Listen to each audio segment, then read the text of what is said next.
you're pretty used to seeing this by dawn's light. I'm filming it now in broad daylight because I'm going to go down there and see if I can explain something. Let me go to the other side here of this tree, this locust, and show you what it looks like further down. Now the problem further down was too wet. I had to drain it, but it's the same system that drains and irrigates. And why the ditches are so curly going all through there, curvy, is because there are features there, let me say. That's a hatch where I'm letting the water down to the next one. It would be dry if I didn't have that hatch open. Now, over here, what I'm going to try to explain, I'm going to go down there and see if I can explain it, but it's really hard to do without a cameraman. There are, counting the broken, those three short ones, I'll call that a broken ditch. Counting that one, there's 1, 2, 3, 4, 5, 6, 7 ditches carrying water right now. Number 2, the broken one, is brand new. It's not 2 hours old. I just started. The ground was looking hard like this right here, right up against the fence, and a little bit on. And I thought, you know, I might as well soften that. You can tell how hard it is really by the shade of it. So that's brand new. And number 1, 2, 3, 4. The fourth one, count 1 broken, 3, 4, 5. The fifth one is also brand new. It's the same age as this broken one. I started it this morning for the same reason. Underneath these walnut trees is part of the issue, I think, that stuff won't grow. But it's also because this is excavated. There's no topsoil there really at all. And what's right below me, which is what I'm going to get down and see if I can show you something, is what was pulled out of the foundation of the house of which porch I'm standing on. And it's just like stone when it's dry. Stone, concrete or stone. But within an hour or a short time of being soaked with water, it'll soften up. And so I'll be going down there to show that. And while I'm down there, I'll probably also see if I can unite those 3 broken ones. What I do there is I'll use I'm supplying all 3. They're my guesses at where they should go. And when they meet, I'll find out which one's highest and which one's lowest. And I'll use the highest one then as the supply for a while to join all 3 together.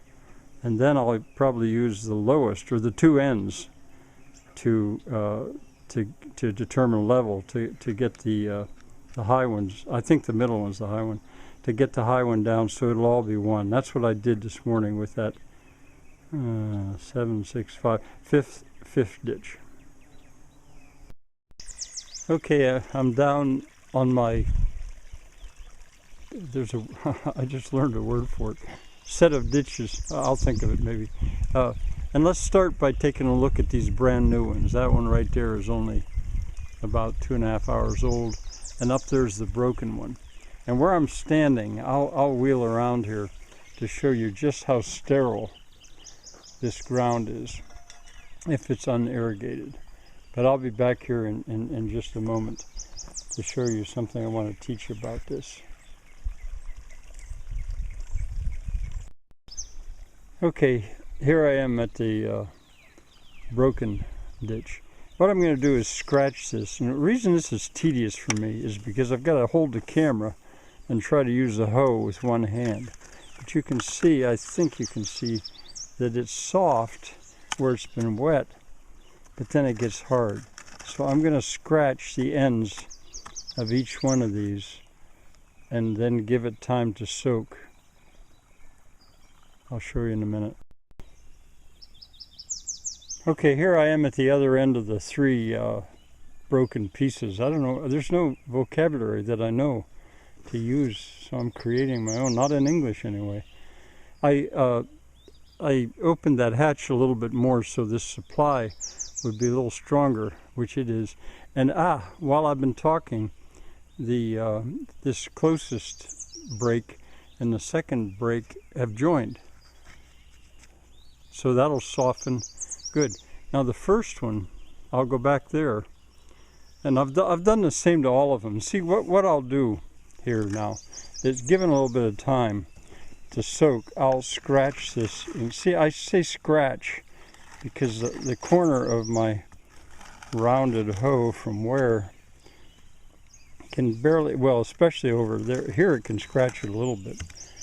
But back where that yellow bucket is, it's like stone, unless it's wet.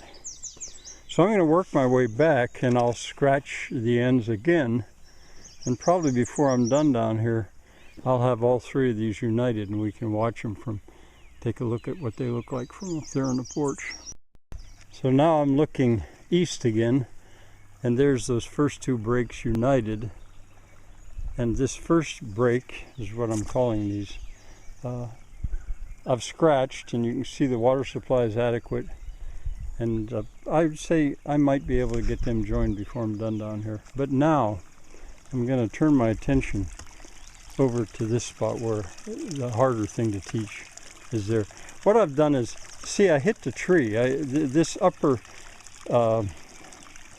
ditch, which I think I should call a bis, although the word leat exists in English. It's meant to carry water, not only just to be dead level, which it very nearly is, but it's meant to carry water to supply to the whole area, to the whole, what is that word? Andenaria. Andenaria in Spanish. The series of ditches, of terraces. Andena. Okay, well, anyway, I used a pipe, flexible pipe, to find a way to get around this tree. And eventually I want to get up to maintain that same level. But I'll have to build something better. But it is enabling me to get water to an old ditch. Well, not that old. Last year I had water going the whole way over to where that water wheel is. And I'd like to reopen it. And I have a water supply, so that will soften the ground. And if I can just reach that, I don't know if you can see it or not, that slight dip, that's the height I need to carry it over to that walnut, just the side of the water wheel. Now I'm using the word scratch, and I'll show you why. That's all I can do right there. It's just like stone. Now it's one-handed. But if it's soaked a little bit, aha, see? I can get more. Well, I've got to get the water there. And what I wanted to show you, though, is where it breaks out, which inevitably does. I can hoe that shut because it's soft right there. I can hoe that particular hatch, unintended hatch, shut. But then it'll break out elsewhere. The same thing has happened here. It's broken out. I can hoe that now and gradually go along further. But when it breaks out, it erodes, which erosion is always just a bad term, and I understand that. But it's created a delta, and it does that within minutes, really, because it's running down like a rock surface. And it's just taking the smallest of the stuff. See that? And I can pull it. Remember, I'm using one hand. I'm trying to film at the same time. Now, if that delta breaks up or builds up too high, it'll stop the flow of water and become a problem. There's a delta forming right there as well. But what I want to show you is this material right here that I just hoed out.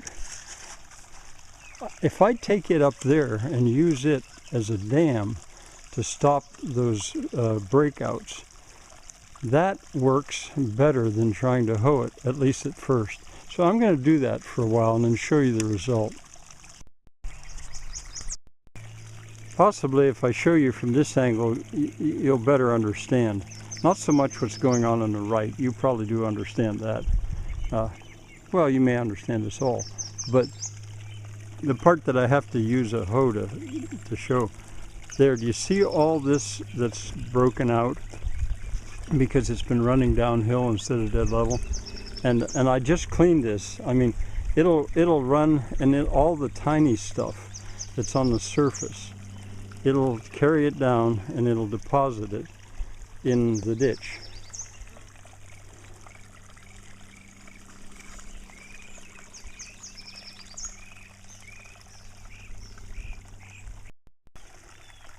Here we have a bucket full of silt, I guess I'll call it, alluvium, I don't know, of the stuff that I've hoed out of the ditch that's been carried down off the stony surface there and keeps being done so.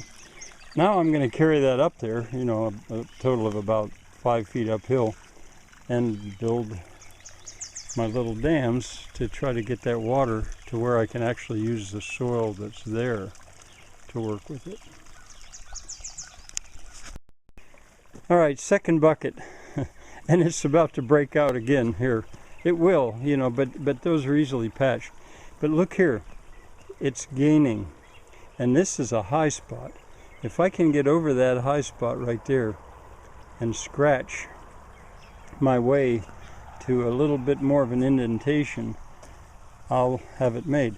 Let me just see if I can scratch that. It takes some soaking before, you see the way that broke out? It's all right. But you see I can. All right, I've tried. And down there's the delta building up, which I'll just bring right up here again and patch it. I've tried to explain. Bye for now. Here I am back up on the porch, and it may not look that different to you, but instead of being 3 pieces to that upper ditch, there's just 2. The 2 united. This one is longer by a lot, and I'll unite them. And down there is where I was working to show you. I could get that today if I just stay there and fool with it. But to show you about scratching and soaking and carrying alluvium uphill. I'm going to have more to say about that real soon. Bye now.